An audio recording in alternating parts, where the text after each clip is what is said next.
Le Royaume-Uni quitte l'Union européenne après 43 années d'appartenance à l'UE. Les résultats définitifs donnant le Brexit gagnant à 51,9% des voix ont été suivis d'une déclaration de David Cameron annonçant sa démission dans les mois à venir. Il s'agit donc bien d'une crise politique majeure et rappelons qu'un événement d'ordre politique n'engendre pas automatiquement une récession et une crise de liquidité du système financier. Néanmoins, force est de constater que l'incertitude liée au Brexit a bouleversé une économie mondiale déjà bien fragile. Ce décalage important entre les attentes du marché et le résultat officiel du référendum britannique créa un vent de panique sur les différentes places boursières mondiales, à commencer par la bourse japonaise qui a ainsi plongé de 7,92% après l'annonce des résultats. La bourse de Paris, comme les autres places européennes, a également subi une forte baisse. Le CAC 40 a frôlé les 4000 points, enregistrant une baisse de plus de 10% dans la matinée du vendredi 24 juin. Les turbulences touchent aussi bien sûr le marché des devises. Alors que la livre sterling s'écroule, le yen s'impose comme une valeur refuge. Le marché des matières premières subit aussi les effets de la sortie du Royaume-Uni de l'Union européenne avec une dégringolade du pétrole et une croissance insolente de l'or. Café de la Bourse revient sur cet événement majeur et vous livre les analyses de 10 professionnels du secteur pour vous expliquer les conséquences financières du Brexit et détailler les opportunités à saisir pour vos placements. Les conséquences financières du Brexit. Les conséquences financières du Brexit ne se sont pas faites attendre et atteignent une ampleur considérable. Gardons cependant à l'esprit que l'échelle des mouvements que nous constatons se fait dans un contexte où la livre sterling et les marchés actions ont enregistré de fortes hausses au cours des dernières séances, comme le souligne Fidelity International. Les conséquences financières du Brexit ne se sont pas faites attendre et ont atteint une ampleur considérable. Le VIX, indice de volatilité des actions américaines, a bondi de 49% vendredi 24 juin et a chuté à 21% le mercredi 29 juin. Cette baisse de la volatilité s'accompagne de la hausse des bourses. Ainsi, le CAC 40 a par exemple repassé les 4200 points le mercredi 29 juin. Gardons cependant à l'esprit que l'échelle des mouvements que nous constatons se fait dans un contexte où la livre sterling et les marchés actions ont enregistré de fortes hausses au cours des dernières séances, comme le souligne Fidelity International. La CAC 40 dans le rouge. Les résultats du référendum britannique ont entraîné de très fortes turbulences sur les différentes places boursières du globe. C'est la bourse de Tokyo qui la première a ressenti les durs effets du Brexit avec une baisse de 7,92% à la clôture, intervenue après une suspension de séance pour éviter un krach. Les marchés européens ont également très mal réagi à l'annonce du Brexit. Les bourses de Francfort, Londres et Paris ont plongé à l'ouverture. L'indice européen des marchés actions Eurostoxx est de 8,48%. On a parlé de vendredi noir à la bourse de Londres où la moitié des valeurs du FTSE 100 n'ont pas pu être cotées à l'ouverture. Les financières et les valeurs domestiques ont subi les plus fortes baisses. Aviva a plongé de 18% après avoir cédé 34%. Royal Bank of Scotland de 17% et Barclays 17%. Le FTSE 100 a perdu en fin de matinée environ 4,5%, ce qui représente tout de même plus de 10%, en dollars, compte tenu de la chute de la livre sterling. La bourse de Paris dévisse également. Les plus fortes baisses concernent sans surprise les financières et les entreprises les plus liées au marché anglais comme Eurotunnel, dont le cours a chuté de 34% vendredi 24 juin matin. Ce sont les valeurs bancaires qui a subi les plus violents effets du Brexit. L'indice européen des banques plonge en effet de plus de 13%, retombant au niveau de 2012 lorsque l'on craignait une explosion de la zone euro. En France, dans la matinée du 24 juin 2016, BNP Paribas a perdu 15,06%, la Société Générale 17,48%, le Crédit Agricole SA 13,12% et Natixi 13,76%. La livre sterling en chute libre. Le Brexit s'est accompagné d'un record de baisse pour la livre sterling. La nuit du jeudi 23 au vendredi 24 juin, alors que le Brexit était donné en tête selon les projections de la BBC et de Sky News, la monnaie britannique a dévissé à 1,3305 $. Elle a ainsi touché un peu plus tôt son plus bas niveau depuis 1985, selon les annales de l'agence financière Bloomberg. Cette baisse était depuis quelques semaines déjà redoutée par de nombreux investisseurs craignant un Brexit. Ainsi, Le 22 juin 2016, ETF Securicy publiait un communiqué indiquant que les collectes des ETF short GBP d'ETF Securicy atteint un record de 275 millions de dollars, les investisseurs continuant de se prémunir contre une baisse de la livre sterling au cas où le pays déciderait de quitter l'UE. Face à la situation, la réponse des banques centrales ne n'est pas faite attendre. Selon Saxo Bank, pour éviter une nouvelle crise financière, une action rapide et concertée des banques centrales devrait survenir, réunissant à minima la Banque d'Angleterre, la Banque centrale européenne, la Fed et la Banque nationale suisse. Et en effet, la BCE se réunissait vendredi 24 juin au matin alors même que la Banque nationale suisse était la première à intervenir sur les marchés d'échange afin de tenter de stabiliser la situation. La Banque d'Angleterre a également annoncé qu'elle apporterait de la liquidité si besoin. On attend donc encore les réactions de la Fed, de la BCE ou encore de la Banque centrale du Japon. Selon Saxo Bank, cette action des banques centrales pourrait dans un premier temps consister à racheter des GBP sur le marché, afin de stopper la chute de la monnaie. Des mesures plus décisives, baisse des taux d'intérêt ou rachat d'actifs, pourraient être envisagées dans un deuxième temps si la panique n'est pas endiguée. ETF Securicy de son côté considère qu'une hausse des taux directeurs par la Fed n'est plus envisageable durant l'été. Ce point de vue est partagé par Laurent Gaetani, directeur général de Degroof Petercam Gestion qui considère que la probabilité d'une hausse des taux de la Fed à court terme s'éloigne, d'autant plus que les élections américaines se rapprochent. Les interventions des banques centrales ne seront néanmoins certainement pas suffisantes pour rassurer les investisseurs,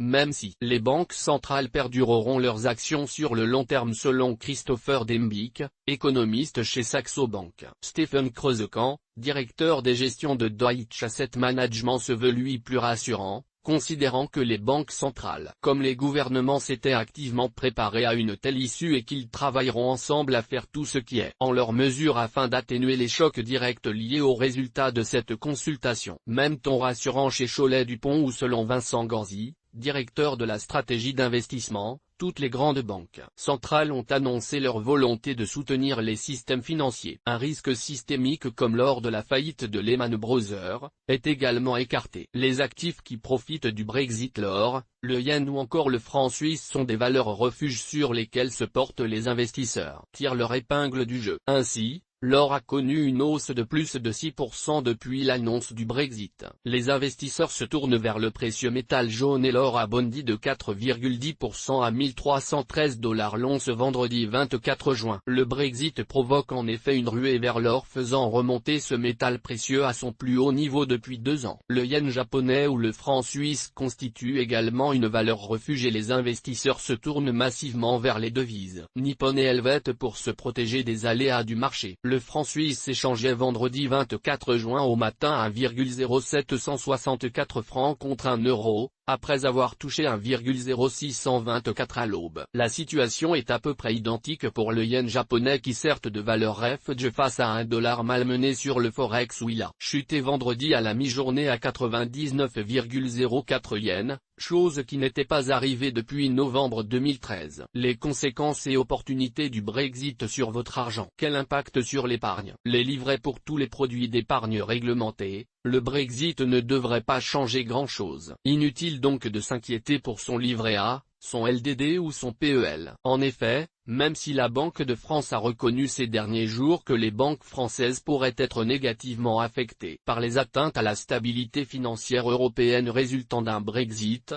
elle précise que la Banque d'Angleterre est à même de mobiliser un ensemble d'instruments pour contenir tensions. Et ajoutons à cela la réactivité de la Banque centrale européenne qui a organisé une réunion d'urgence tout de suite après l'annonce des résultats donnant le Royaume-Uni favorable à une sortie de l'UE. Les produits d'épargne réglementés sont donc relativement à l'abri de fluctuations bien que le Brexit pourrait troubler l'évolution des taux interbancaires Euribor et Eonia, influant alors légèrement sur les taux des livrets d'épargne réglementés. En outre, rappelons qu'il existe en France la garantie des dépôts bancaires mis en place par l'État en 1999, les dépôts bancaires sont couverts par le fonds de garantie des dépôts en cas de défaillance de la banque, à hauteur de 100 000 € maximum par déposant et par établissement, et ce, quel que soit le nombre de comptes possédés. Les fonds euros. Le Brexit devrait entraîner de forts mouvements de capitaux vers des valeurs refuges telles que l'or certes mais aussi les emprunts d'État américains, allemands et accessoirement français, dont les taux de rémunération vont donc être amenés à baisser. Or les fonds euros sont majoritairement investis en emprunts d'État, et notamment français. Cependant, comme les fonds monétaires pratiquent quotidiennement la règle de la couverture des positions, il ne devrait pas y avoir de mauvaises surprises. D'autant que les crédits obligataires sont sous l'anesthésie de la Banque Centrale Européenne, explique Éric Bourguignon,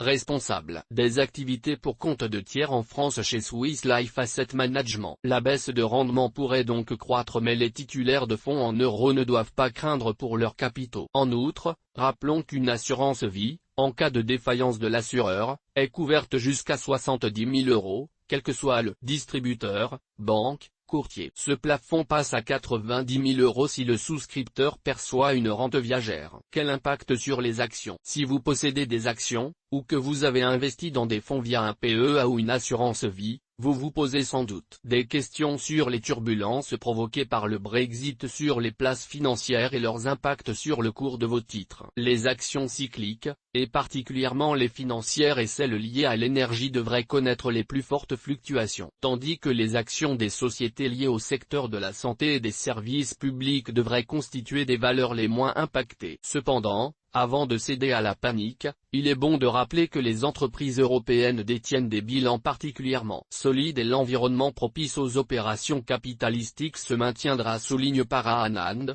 responsable de la gestion Action européenne chez Fidelity International, qui ajoute: ceci devrait également atténuer l'ampleur de la baisse des marchés sur les prochaines semaines et à moyen terme. Car finalement, même si la victoire du Brexit implique un potentiel baissier accru, nous n'anticipons pas un scénario catastrophe, et des replis marqués des prix devraient accroître les opportunités d'investissement. Vincent Ganzi, directeur de la stratégie d'investissement chez Chloé Dupont, se veut rassurant lui aussi et précise que les résultats des entreprises devraient être beaucoup plus lents et progressifs que ce que les marchés anticipent. En conclusion, les investisseurs ne devraient pas s'inquiéter d'un choc économique mondial majeur. Il ajoute que, même si les marchés européens subiront durablement le manque de visibilité et la perte de confiance, quand bien même, les conséquences économiques ne doivent pas être exagérées. Pour lui, en effet, le scénario de croissance mondiale peut progressivement amortir les perturbations, d'autant que les politiques monétaires vont rester accommodantes et les taux d'intérêt très bas. Selon Yves Maillot, directeur de gestion des actions européennes chez Natixi, compte tenu des mouvements très récents et de la forte et rapide reprise des indices depuis le point bas de la séance de jeudi dernier 16 juin, en moyenne de 7% à 8% entre les points bas du 16 et les points hauts de la séance de mardi 21 et de hier jeudi 23, le profil technique des indices actions était devenu très asymétrique, potentiel très limité à la hausse face à un potentiel de baisse de plus en plus large, soit, étant donné le résultat du vote de près de 10% à 12% de repli immédiat pour aller rejoindre les points bas de 2016, seuil de 4050 et 3900 points pour l'indice CAC 40, 2800 et 2700 points pour l'Eurostoxx 50, 320 et 305 points pour le STIX 600. Dans des marchés à faible volume ces dernières séances pré-scrutin, le schéma est propice maintenant à un nouvel épisode de forte remontée de la volatilité dans des transactions plus importantes. Enfin, soulignons que selon BlackRock, le Brexit pourrait se traduire par l'émergence d'opportunités sur le terrain des actifs risqués. En effet, BlackRock considère que le vote va conduire à la baisse des actions mondiales et d'autres actifs risqués, ajoutant que les sorties sans discernement pourraient se traduire par des opportunités. Et en effet, cela paraît tout à fait vraisemblable dans la mesure où, comme le soulignent les équipes de stratégistes de la société de gestion d'actifs, les marchés américains et asiatiques ne sont affectés que marginalement par la sortie du Royaume-Uni de l'UE, et sont soutenus par un mélange de politiques monétaires accommodantes et de croissance économique. Cette vision est partagée par Para Anand, responsable de la gestion action européenne chez Fidelity International, pour qui la volatilité à court terme va permettre de profiter des points d'entrée intéressants dans une perspective d'investissement à long terme. David Ganzi, directeur de la stratégie d'investissement chez Cholet Dupont, prévoit lui aussi l'émergence d'opportunités qui cependant seront profitables aux investisseurs sachant s'armer de patience et étant prêts à affronter une très forte volatilité, puisque selon lui nous ne pouvons cependant pas encore prévoir un retour rapide à une tendance haussière des marchés les plus fragilisés. Pour Laurent Gaetani, directeur général de Groupe Petercam Gestion, il n'y a aucune raison de céder à la réaction exacerbée des marchés, au contraire la volatilité doit toujours être une source d'opportunité. Quel impact sur le Forex et la livre sterling? La livre sterling, ébranlée par le Brexit, n'avait jamais connu une séance aussi volatile que celle qui a suivi l'annonce de la sortie du Royaume-Uni de l'UE. Elle a plongé d'environ 8% face au billet vert, aux alentours de 1,37 $, après être descendu jusqu'à 1,33, soit son plus bas niveau depuis 1985. Parallèlement, le yen, valeur refuge, flambait, en hausse de 6% par rapport au dollar. Dans ce contexte, il est donc tout à fait recommandé de tirer profit du Brexit en jouant la baisse du GBP sur le Forex mais également en tirant parti de la hausse du yen et du franc suisse. Quel impact pour les expatriés? Le désinvestissement des entreprises françaises présentes au Royaume-Uni et des entreprises britanniques en France atteindrait 5,2 milliards d'euros en cas de sortie sans accord de libre-échange, confie à l'AFP Juliette Berthiaud, experte auprès de la Chambre de commerce et d'industrie Paris-Île-de-France. Le Brexit est donc une très mauvaise nouvelle pour les expatriés. Les conditions de résidence des 300 000 Français qui vivent au Royaume-Uni, principalement à Londres, s'aligneront sur celles des étrangers en provenance de pays hors espace économique européen,